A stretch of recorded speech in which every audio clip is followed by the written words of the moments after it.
Are you willing to undertake a dangerous mission behind the enemy lines, knowing you may never return alive?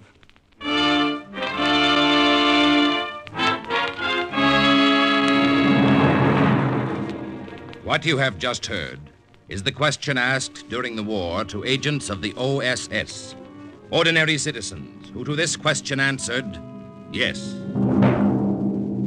This is Cloak and Dagger.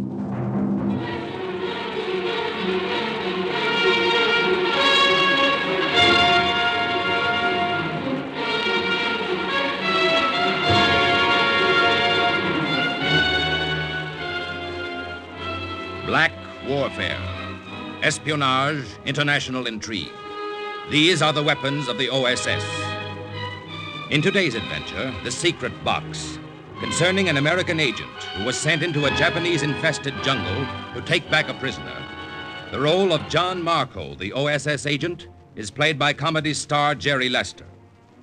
The story is suggested by actual incidents recorded in the Washington files of the Office of Strategic Services. A story that can now be told.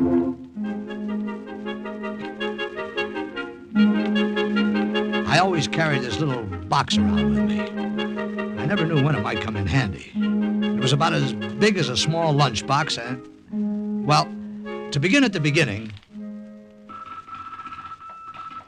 I happened to be in the radio room at OSS headquarters in Bamo that night when the message came through. Have important Japanese captive for you. Can you come get him? Come soon. Jap patrol only few miles away. Again, for OSS headquarters in Bamo, from Agent Terry. Have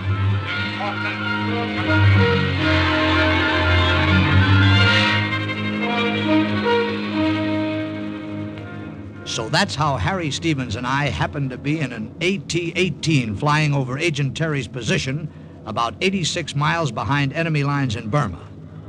And like I say, I had this little box in my knapsack. Oh, in case I forgot to mention it, my name is Johnny Marco. Snappy songs and witty sayings. Just mention my name in Sheboygan. Oh, they loved me in Sheboygan. Yeah, I know, Marco. Hey, Harry, did I ever tell you about my last date in Frisco before I went overseas? I can hardly wait. Her name was Rose. She had a name like a flower and a face like a weed. I called her Cream of Wheat because she was so mushy. Marco, I have but one thing to say to you. Well, talk to me. I hope you live to be as old as your jokes. You know the trouble with you, Harry? You don't realize you're carting around $1 million worth of talent. I tell you, they love me. In Sheboygan, I know. That's the city, yeah. Now, hang on. Gonna take a dive, see if I can find the landing strip.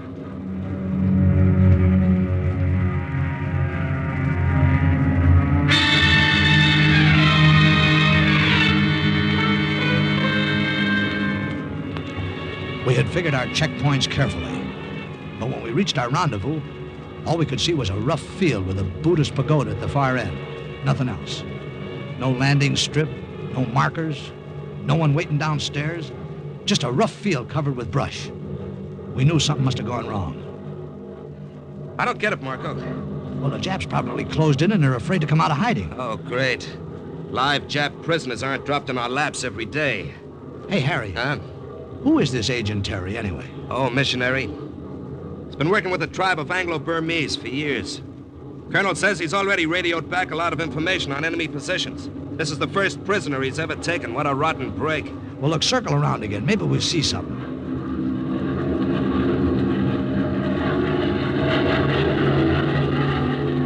Nope. Better head back before we run into trouble ourselves. Hey, Harry, look. Look, the brush. It's being yanked away. Yeah, I see it. Look, those natives. They're putting up the white marker stripes. The safe-to-land panel's out. Gee, it's like seeing something pop before your eyes. Let's go. That landing strip came out of nowhere. Just all of a sudden, there it was. The plane bumped the ground and rolled in. But we kept the motors still running in case of a Jap trick. And we sat there and waited for whatever was going to happen next. Harry, look. Something or somebody's coming out of that clump of bamboo at the end of the field. Yeah, Keep your hand on your gun. I'll make a quick getaway if I have to. Check. Harry! Harry, natives! Yeah, but are they friendly? Spears! Hey, they're armed. Let's get out of here. Yeah. Hey, wait a minute. What's the matter? There's a white woman with them.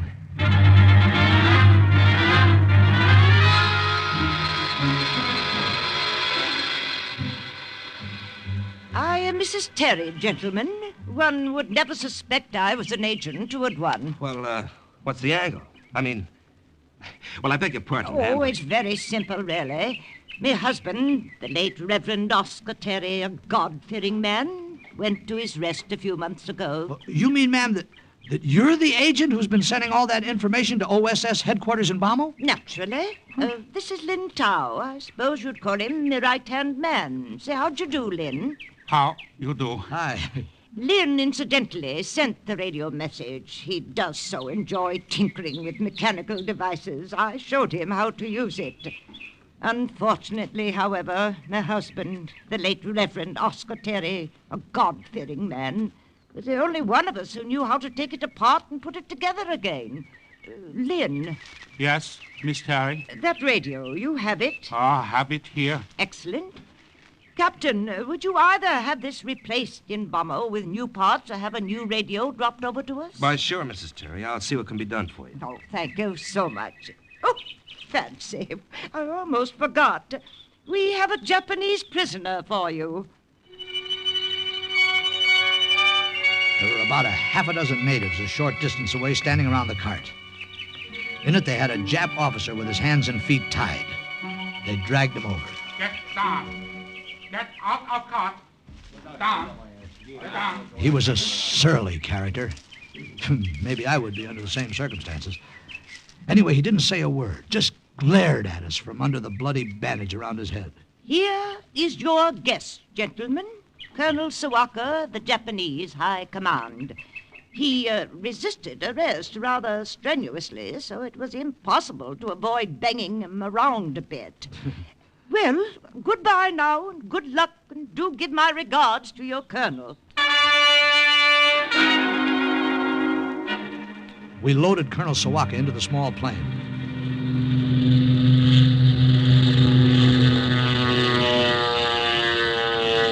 And a few seconds later, as we swung over the field, we looked down and saw that all trace of the strip had completely disappeared. The brush was replaced and there was nothing. Only jungle. How's our friend Colonel Sawaka doing, Marco? Well, he's a little tied up at the moment. Hey, friend, how you doing? Friend doesn't want to talk. You know something? That's the best audience you'll ever have, Marco. One who can't understand English. Oh, come on now, will you, Harry? Oh, hey, maybe you got something. Hey, friend, did you know that the former ruler of Russia was called the Tsar? His wife was called the Tsarina? And you know what they called his kids? Get a load of this. Sardines. Yeah. You know, I think you're right, Harry. Friend obviously doesn't understand a word of comedy English. Hey, what's that? Jap Akak, they've spotted us. Can we get away from them? We can try.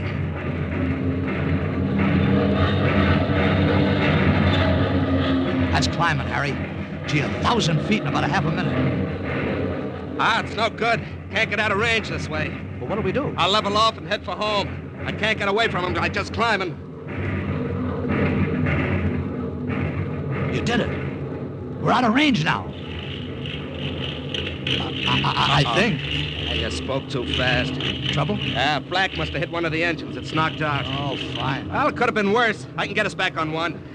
Oh, brother, if you were your sister, I'd marry you. Oh, you're a big-hearted guy. You know that, Marco? Well, I don't go around All proposing right. every day. You better go back and see how friend is doing. Friend Colonel Sawaka doing extremely well, thank you. What? Keep your hands on the flying instruments, Captain. Hey! And you, Lieutenant, keep your hands in the air, way in the air.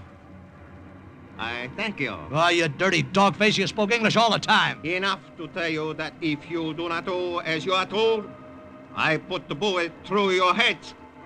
I thank you, Lieutenant, for leaving gun within easy reach. Can you do anything, Marco? Quiet. Nothing, he's got us. Quiet, do not talk. just continue to fly a plane. So Harry kept the plane steady, his back to our friend. And I just stood there and watched Colonel Sawaka as he manipulated the parachute and buckled it on, changing the gun from one hand to the other as he put his arms through the straps of the chute. Then he opened the handle of the waist door. I will say goodbye now. It was an unpleasant ride. Why, you... Hands in the air. Keep the hands in the air. Much better. Now I shoot you both. Then I jump... Yeah! Goodbye, friend. Don't forget to write. The jerk shouldn't have opened the waist door first. All I had to do was bank the plane over on its side, and we lost him. Yeah, we lost him all right. Uh-oh. His chute opened. Oh, fine. Mission unaccomplished. Well, anyway, it was a nice ride. I'm glad you thought so. Uh-oh. The second engine couldn't take the strain of that flip-flop. Is it conking out? Yeah. It cocked. All right, hit the silk, Marco. We better bail out.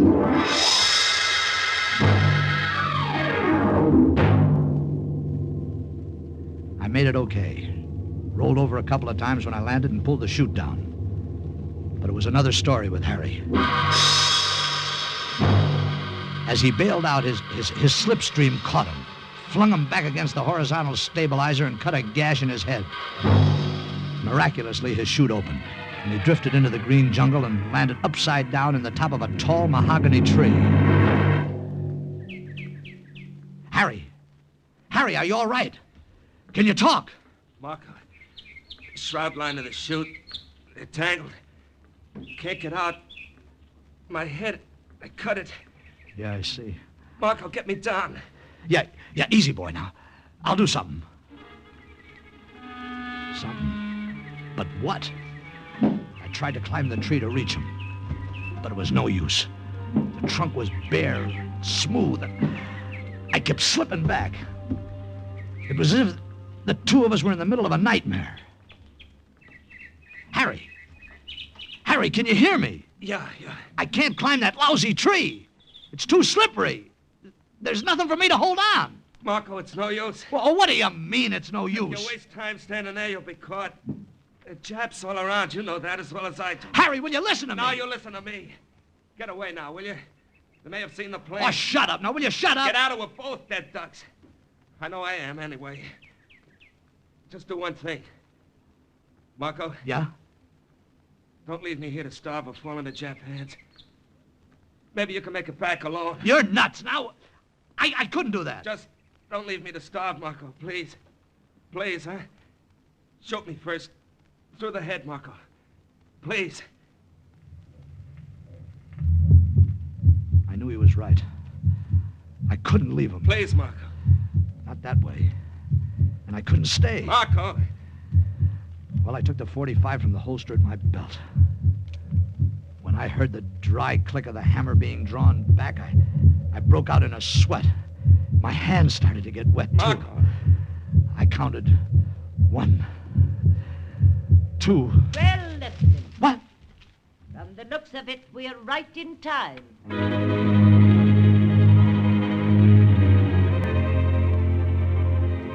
Lin Tao and the natives went to work swiftly, knocking down a second smaller tree against the mahogany. They scaled it like cats to the base of the branch where Harry was hanging, tossed a loop of rattan across the branch and pulled it toward him. Then they lifted Harry and passed him from hand to hand and lowered him gently to the ground. And all the time I just stood there next to Mrs. Terry, feeling the blood pounding in my head. And I put the pistol back into my holster. Lynn, that other bandage, please. Here you are, Miss Terry. That's a good fellow. Thank you so much. How's your head now, Captain Stevens? Oh, much better, thanks. I still don't understand. How did you we happen saw the Japanese ack hit your plane almost immediately after you left us. And we came along to the jungle in case there should be need of us. Lady, no one ever needed you more. You say Colonel Sawaka escaped? Dear, dear, what a pity. There now. I think that bandage will do till you get back. Miss Terry. Yes, Lynn? Lin say, leave now. Do not stay. back to village. Oh, yes, quite. But that poses a problem. As I told you earlier, our radio is out of use, So there's no way of contacting headquarters and telling them to send a plane for us? Exactly, Lieutenant Marco. Well, do you think we can make it back through enemy lines on foot? Possibly. Would take 5 or 6 days anyway. Yeah, but it could be done, couldn't it? I mean, we could sneak through, couldn't we? Bypass the Japs? Oh, I don't know. Can do. Lin Tao help. Take you. Capital idea, Lin Tao. My husband, the late Reverend Oscar Terry, A God-fearing man. Thank Yeah, you. yeah. He would approve heartily.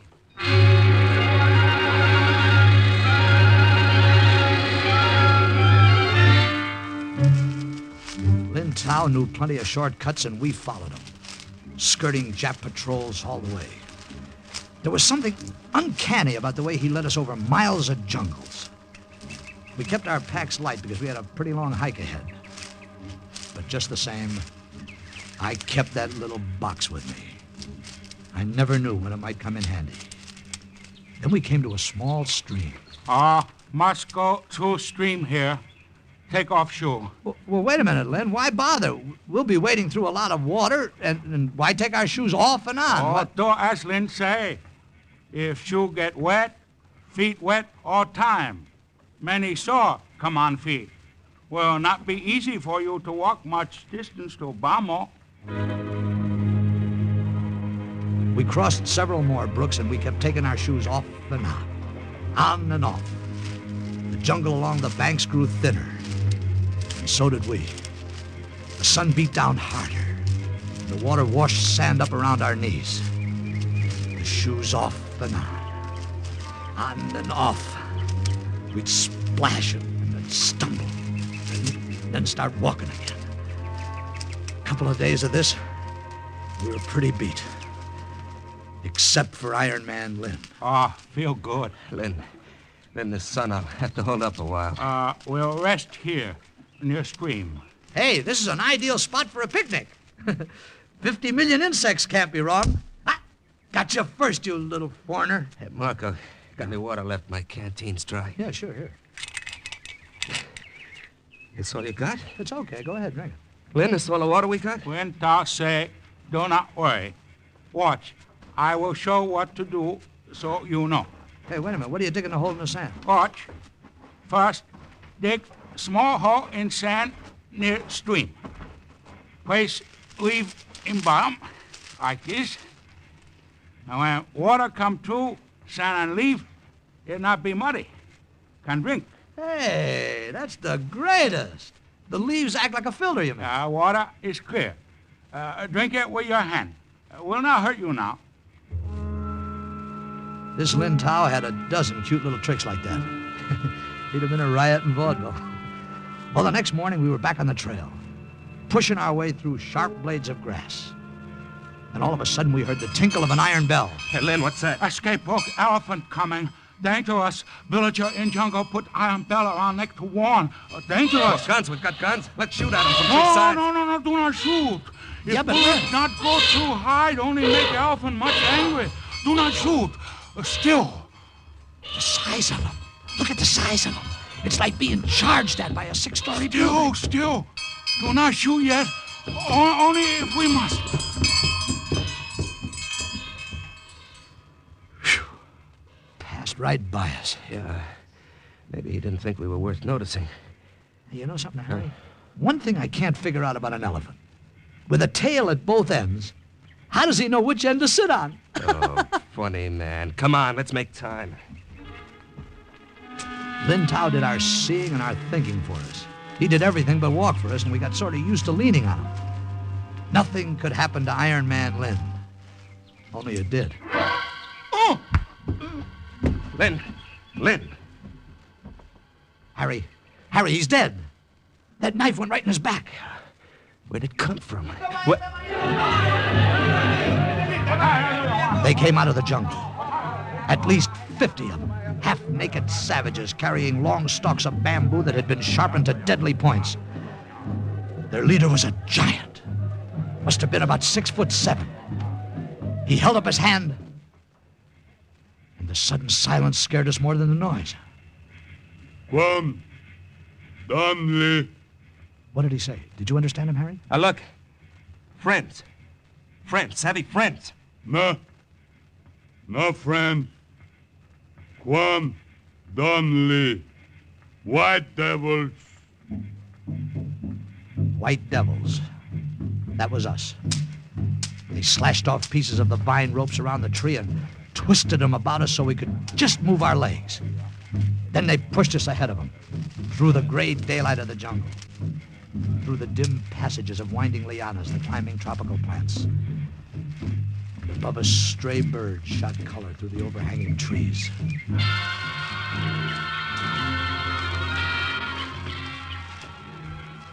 After about a mile, the path became a trail. The lianas were cut away. We tripped over some coconut husks by the side of a charred fire. We were coming into the village. Then Harry saw them first. Marco, look. Up there on the poles. Human heads. A row of skulls. Headhunters. Marco, these are headhunters. Move. Quan Dunley, move. Hey, look, Chief. Chief, you got it all wrong. Now, we're not devils. We're friends. Friends. No. No. It's no use, Marco. American, you are right. It's no use.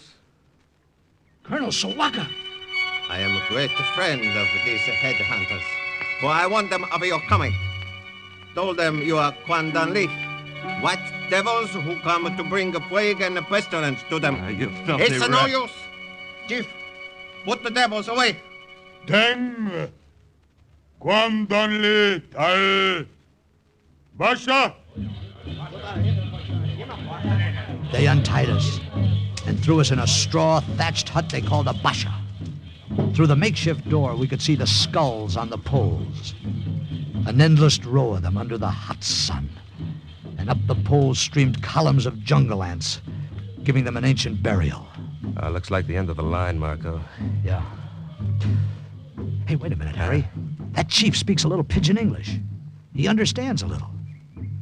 Do you think we could reason with him? He doesn't look like the reasonable type.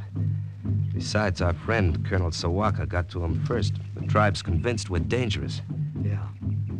About as dangerous as a glass of buttermilk. A funny bucket. That's Sawaka outside talking to the guard. We got company. I trust you are comfortable, Captain, Lieutenant. Why don't you climb a tree, you little monkey? Ow! Watch your tongue. Was most fortunate for me. I found a way here to a friendly camp. Sorry, I don't like your friends. My friends do not like you either. Think you are devil Americans who bring evil to their people. Sleep well. Tomorrow you will join heads on poles.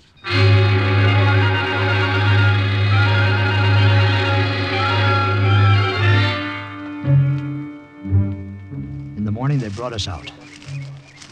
I guess we were pretty important because the big chief himself came over to tie us to the poles. Then I got an idea. I sneaked my hand in my pocket and grabbed a coin, just held it tight. Quan Dunley, tie you now. Hey, Chief, look at this. What are you doing carrying dimes around in your ear? Well, what do you know? Another in your other ear. And here's one in your nose. Toba. Say, you're a pretty sly character, aren't you? Regular walking Bank of England. Hey, Marco, what are you up to? Just a couple of magic tricks if I can get away with them. I tell you, they love me in Sheboygan. Toba. Magic. That's right. Toba magic.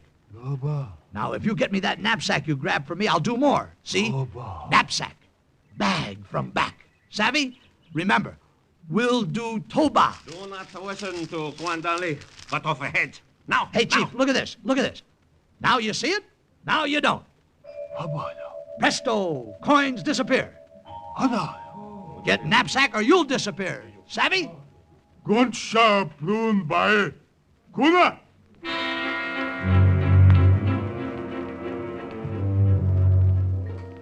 Boy, that coin trick got him, and the chief pushed Sawaka aside and sent one of his rover boys to get my knapsack. They brought it to me, and I took out the little box. I always knew it would come in handy sometime. Then the chief held up his hand again. Boka. Deal. And I went into my act. Brother, what an audience. And what a performance. Now watch closely, ladies and gentlemen. The hand is quicker than the eye. Presto changeo. I take this little glass of water, just an ordinary glass of water, if you will observe closely, and presto, it turns color. You're doing great, Devils, kid. It's one of what my the best devils? shows. I tell you, cut off the heads. Still. Be still. You tell him, Chief. Devils, devils. Go away, little man. You bother me. Now for the next bit of magic, ladies and gentlemen. I pulled every trick in the book out of that little box. Drew cigarettes from the chief's ear, pulled flowers out of empty pots, yanked a dozen colored scarves out of a single white handkerchief, and then I broke a stick in half and put it together again. Boy, did they love it. And now, for my final bit of hocus pocus, ladies and gentlemen. Hey, Marco, why don't you try sawing Sawaka in half and forget to put them together again? I got something better. As I was saying, Devils. These American devils. Kill them. Hey, Marco, he's getting him over on his side. They're coming after him. maybe this will stop him. Look, watch! Sign! Sign from gods! Okay. Look! It stopped him all right. I pulled a beam blower out of the box, blew hard, and out came a tiny doll dressed in a Jap uniform. Without his head. And he floated to Earth. The superstitious natives stepped back, afraid to come any closer. See? See, sign! Japanese is Kwandang Li. God say so. Americans, friends, friends. Doll there on the ground. Japanese doll. Sign from gods. Follow Great White Father and fight Japanese. Chief, you tell him. He told him, all right. The big trouble we had afterwards was keeping them from tearing Sawaka apart. We wanted him alive to take back to OSS headquarters in Bamo. Well, that's the story. The next day, the headhunters led us back through the jungle with our prisoner. There's only one thing I'm sorry about. Too bad Variety couldn't have caught my act. I tell you, they loved me in Burma. Captain Harry Stevens and Lieutenant John Marco safely delivered Colonel Sawaka to OSS headquarters in Bamo, where he gave valuable information on Japanese war industry and finance. And so, once again, the report of another OSS agent closes with the words, Mission accomplished. listen again next week for another true adventure from the files of the OSS on Cloak and Dagger.